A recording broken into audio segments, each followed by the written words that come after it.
ഈ കൊച്ചു കേരളത്തിൽ എന്തൊക്കെയാണ് നടക്കുന്നത്? എന്താ നടക്കുന്നത്? ഈ കോൺഗ്രസിന് എന്താ പറ്റിയത്? ഇത്ര അത്യുജ്വലമായിട്ടൊരു വിജയം കിട്ടിയിട്ട് ഒരു മുഖ്യമന്ത്രിയെ തിരഞ്ഞെടുക്കാൻ 7-8 ദിവസമായിട്ട് അവർക്ക് സാധിക്കുന്നില്ലെങ്കിൽ ഈ പാർട്ടിയുടെ അവസ്ഥ എന്താണെന്ന്, ഈ പാർട്ടിക്ക് വോട്ട് ചെയ്ത ജനങ്ങളുടെ അവസ്ഥ എന്താണ്? 5 വർഷത്തേക്ക് ഇത്ര ഉജ്ജ്വലമായ ഒരു വിജയം കിട്ടിയിട്ട് ജനങ്ങളോട് നന്ദി പറയാൻ അതിൽ ജയിച്ച MLA-മാർക്ക് സാധിക്കുന്നില്ലെങ്കിൽ പാർട്ടി എവിടെ നിൽക്കുന്നുവെന്ന് നിങ്ങൾ ചിന്തിക്കണം. പാർട്ടിയെ സപ്പോർട്ട് ചെയ്യുന്ന അടിമകളായിട്ടുള്ള പ്രവർത്തകർ ചിന്തിക്കണം, ഈ പാർട്ടി അങ്ങോട്ടാണ് പോയിക്കൊണ്ടിരിക്കുന്നത്. ഒരു സംസ്ഥാനത്തെ ഇലക്ഷൻ നടന്ന് ഇലക്ഷന് നേതൃത്വം നൽകിയ നേതാവിനെ ഒന്നുകിൽ മുഖ്യമന്ത്രിയാക്കുക, അല്ലെങ്കിൽ ആ സംസ്ഥാനത്ത് നിന്ന് ജയിച്ച MLA-മാരിൽ സീനിയർ ആയിട്ടുള്ള ആളിനെ മുഖ്യമന്ത്രിയാക്കുക. അല്ലാതെ MP ആയിട്ട് കേന്ദ്രത്തിൽ തുടരുന്ന ഒരു നേതാവിനെ അവിടെ നിന്ന് കേരളത്തിൽ കൊണ്ടുവന്ന് 2 ബൈ ഇലക്ഷനുകൾ നടത്തി മുഖ്യമന്ത്രിയാക്കേണ്ട എന്ത് സാഹചര്യമാണ് ഇന്നിപ്പോൾ കേരളത്തിലുള്ളത്?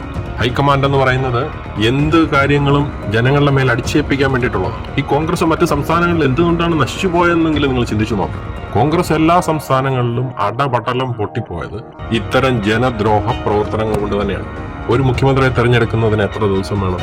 ഇതിനു മുമ്പ് ഇലക്ഷന് വോട്ട് വാങ്ങുന്നതിന് മുമ്പ് നിങ്ങൾ പറഞ്ഞിരുന്നത് ഇങ്ങനെയൊന്നും അല്ലല്ലോ. റിസൾട്ട് അറിഞ്ഞ് നിമിഷങ്ങൾക്കകം ഞങ്ങൾ മുഖ്യമന്ത്രിയെ പ്രഖ്യാപിക്കും, ഞങ്ങൾ ഒറ്റക്കെട്ടാണെന്ന് പറയും. നിങ്ങൾ എവിടെയാണ് ഒറ്റക്കെട്ട്?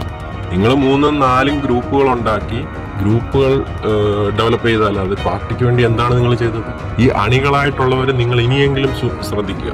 ഇത്തരം നേതാക്കന്മാരെ പൊക്കിക്കൊണ്ട് നടക്കരുതൊരിക്കലും. പാർട്ടിയെ നശിപ്പിക്കത്തേ ഉള്ളൂ, നിങ്ങളുടെ ഭാവി നശിപ്പിക്കത്തേ ഉള്ളൂ, നിങ്ങളുടെ സംസ്ഥാനത്തെ നശിപ്പിക്കത്തേ ഉള്ളൂ.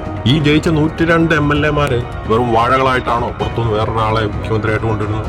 ഈ ജയിച്ച MLA-മാരിൽ കഴിവുള്ളവരാരുമില്ലേ മുഖ്യമന്ത്രിയാവാനായിട്ട്? ഈ MLA-മാർ എന്ത് ബേസിലാണ് കേന്ദ്രത്തിൽ നിന്നുള്ളൊരു നേതാവിനെ സപ്പോർട്ട് ചെയ്യുന്നത്?